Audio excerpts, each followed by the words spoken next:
two Benicia Jane Does, identified as Tomye Smith and Dolores Wolf.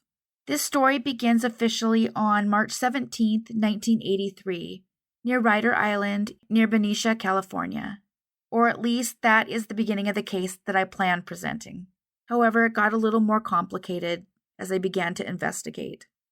We know that a passerby would in 1983 find a skull, but that was not the first time that remains were found in this area. And when the prior remains were found, there was no skull.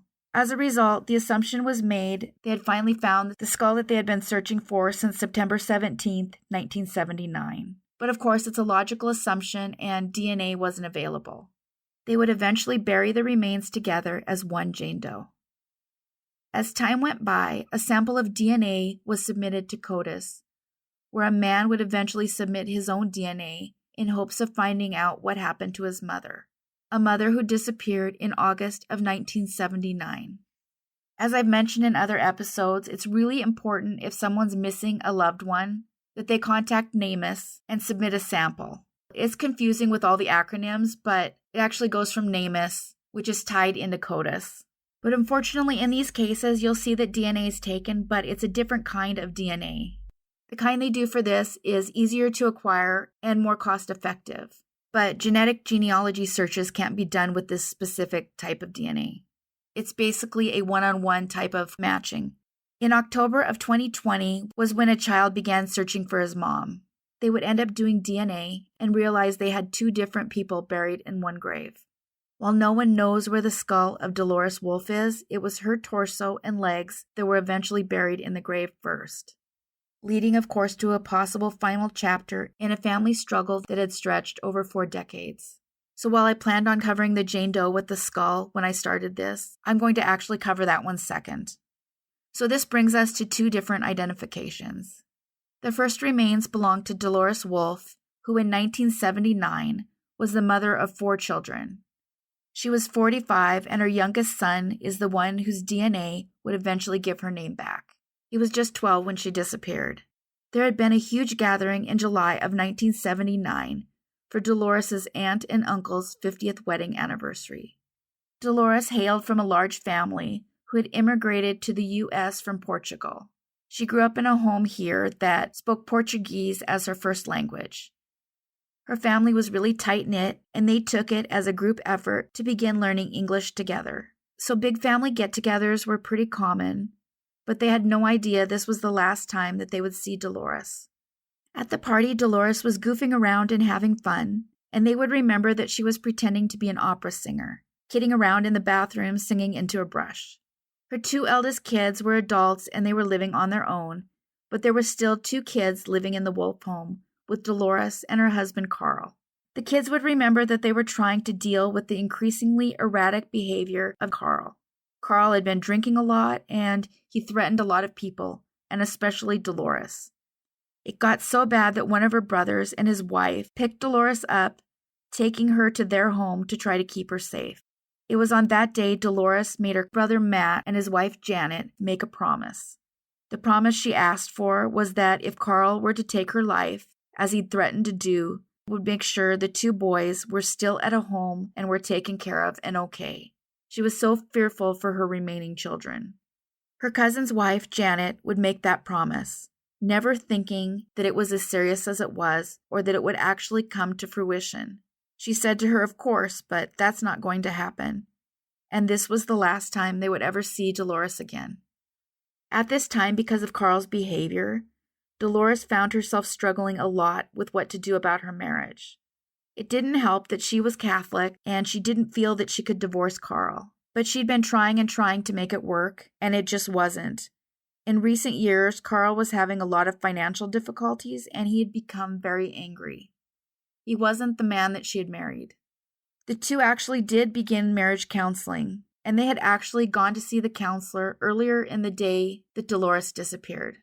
Later that night was the anniversary party, and Dolores was dancing in a blue dress with a white flower in her hair. Her family would say she was having a good time, and the last time anyone could remember seeing her, she was gathering up some uneaten food.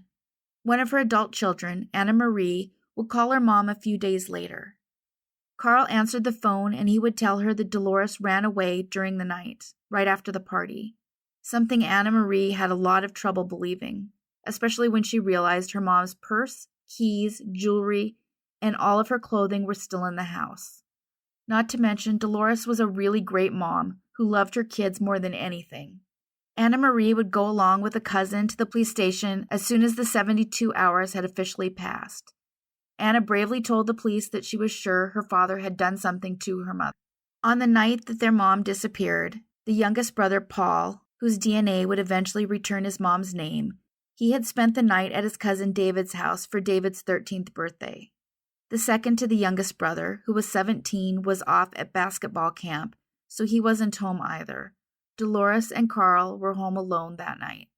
The next day, Carl gathered the two boys together and told them that their mother had left and was never coming back. And then within a couple of days, Carl was seen hauling all of Dorothy's belongings out of the house, telling the kids they would just have to move on. It was this moment that would convince the kids that their father had hurt their mother. Carl wasn't just abusive to his wife, he was abusive to the kids also. In fact, he had once hit one of his kids so hard that he had ruptured that child's eardrum, and that child needed surgery to repair it. So the two youngest boys, still living with Carl, were 12 and 17, and they wanted no part of it. They were terrified of their father. They would eventually flee to their uncle's house, saying they wanted to live there and not with their father ever again. The police did show up at the family home to question Carl, and they would note there were no signs of blood, and both Carl and Dolores' cars were on the property at that time. Although it was incredibly suspicious that she left all of her belongings behind, including her purse. They searched the cars outside and would note there was a blood-stained blanket and a single earring in the trunk of Carl's car. So while they had a pretty good idea what happened to Dolores, they couldn't prove it. And back then, you didn't see cases without remains.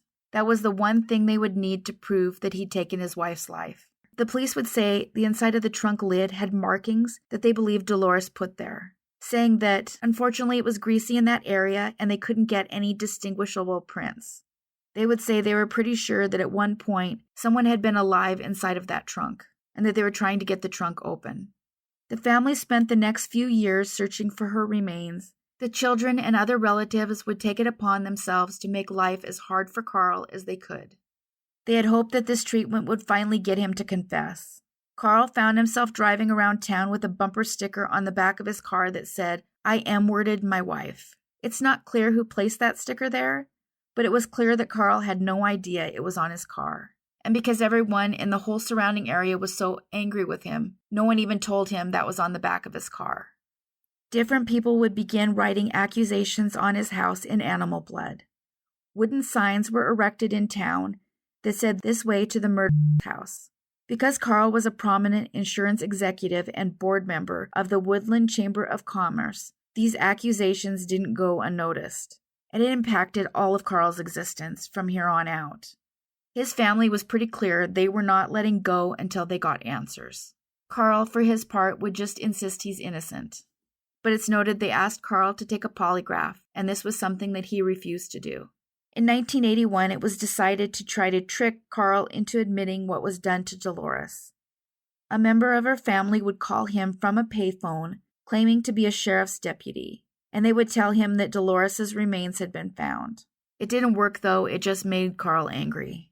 They would decide again to try the same ploy a little bit later.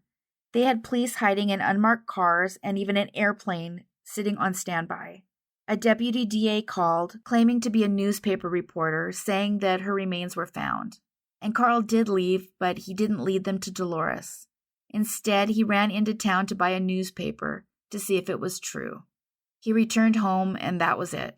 Her family, though, for their part, never gave up on Dolores, and for a long time, they would eventually go in groups of 5 or 6, taking turns with shovels, digging in hopes to find Dolores. All her family wanted was to bring her back home, so they kept trying to find where she'd been buried, looking in local canals and wooded areas, and they even tore up Carl's septic tank to see if she was inside. Dolores' brother Matt, who went by the nickname Slick, and his wife Janet were so angry at the events that they plotted ways to get back at Carl. But the thing that held them back was that there were 2 kids left to raise, kids that wanted nothing to do with their father. and considering Paul was only 12, he had the most to lose. So instead of payback, they chose to give those 2 kids as much love as they could and a solid home to live in. Paul was clear that Slick was the father figure that he'd craved all along. Slick set Paul on his path to coaching for the Washington State football team, just like Slick did. He would say, "He treated me better than my father ever did, and it's not even close." Slick and Janet officially adopted Paul and his brother Tom, giving them the best life that they could without the mom that they loved so much. The cousins they loved became their brothers, and they did all they could to help heal the boys from a loss that they couldn't escape. Carl would insist it was he, not Dolores, who was the victim in all of this, eventually filing a $200 million harassment lawsuit, blaming them for the damage to his property, as well as the calls he was receiving threatening him or trying to trick him into confessing. This lawsuit itself, however, was dismissed. Paul would recount that as all this happened, for a long time, he thought his mom was coming back. He said it took him a long time to accept what adults around him understood the truth to be pretty quickly. The family itself would then eventually file a wrongful death suit in February of 1982 on behalf of Paul, who was then 14. By then, the other kids were 18 and they weren't eligible to do so. They didn't ever expect they would actually win, but they'd hoped that it would place pressure on Carl to finally be honest. Paul would say the entire situation was traumatizing, saying, "Here you are on one side questioning your father about what he's done to your mother." And it would turn out that Paul's family tried really hard to protect him from the suspicions that they had about Carl in the beginning, not wanting to hurt the child by blaming the father without proof. But it all came out during the custody suit and the civil suit, what it was believed Carl had done. By the time Paul was 18, he said that he had a strong fear that his dad would go to his grave never admitting anything. And that admission was so important to him. So he decided he would also try, and it also helped that the Attorney General, for his part, wanted a resolution in this case and an indictment against Carl. So an indictment against Carl was filed on March 8, 1985. Paul would go into the jail wearing a wire. They set it up that while Carl was arrested, Paul would go into jail wearing a wire, in hopes of finally making Carl tell the truth. By this time, Paul was a senior in high school, and he felt this was the last chance. He said he found himself at that station, asking his father questions, trying really hard to get him to confess. What he wanted most was the location of his mother's remains, wanting nothing more than being able to bring her home. But this ruse also failed, so by now Paul was pretty sure he was never going to find the truth. The authorities decided to finally try him without her remains, but then it was legally decided that they'd waited too long to arrest him. They had violated his right to a speedy trial, and with this, he was free. Carl Wolf made a statement to the Sacramento Bee, trying to cement his own victim status, saying, "It's been a trauma. I'll never be the same again." For what it's worth, it appears Carl did love and miss his kids. He was seen alone at some of Paul's games, sitting in the stand. At one point, he called Paul to try to see if they could build a relationship. But Paul would tell his father, no relationship unless you come clean about what happened. So in the end, Carl died alone at age 70 in 2005, completely isolated from an entire family who wanted nothing to do with him. He never faced charges, but he paid in the only way his family could make happen.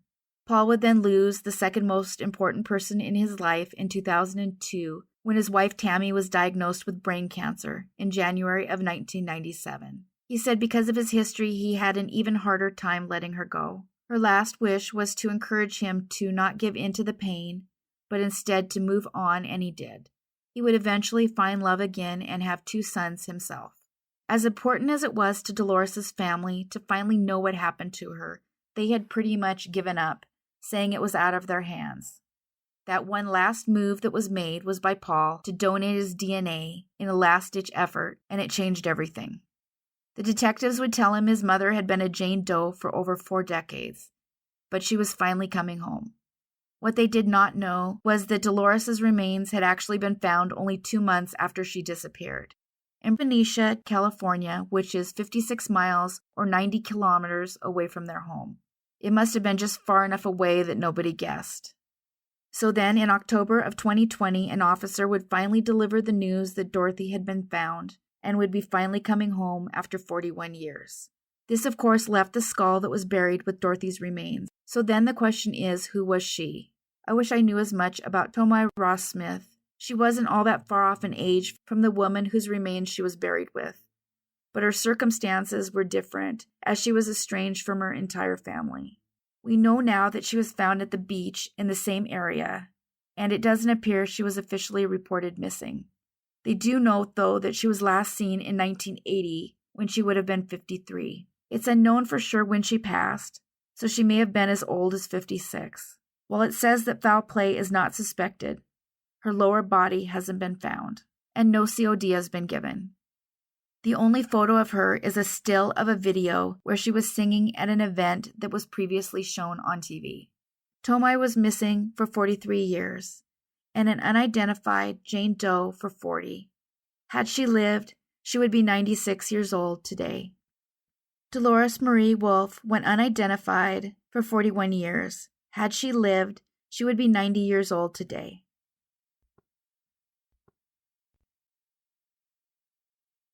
Huge thanks for watching all the way to the end, and a big thanks to all of you who consistently like and comment on the videos. The whole dance with YouTube is hard sometimes. Whether you leave a full comment or an emoji, it makes a huge difference. It's a huge push toward the videos being suggested to new people. The next goal is 20,000. Thanks everyone for watching. Take care of yourselves and each other.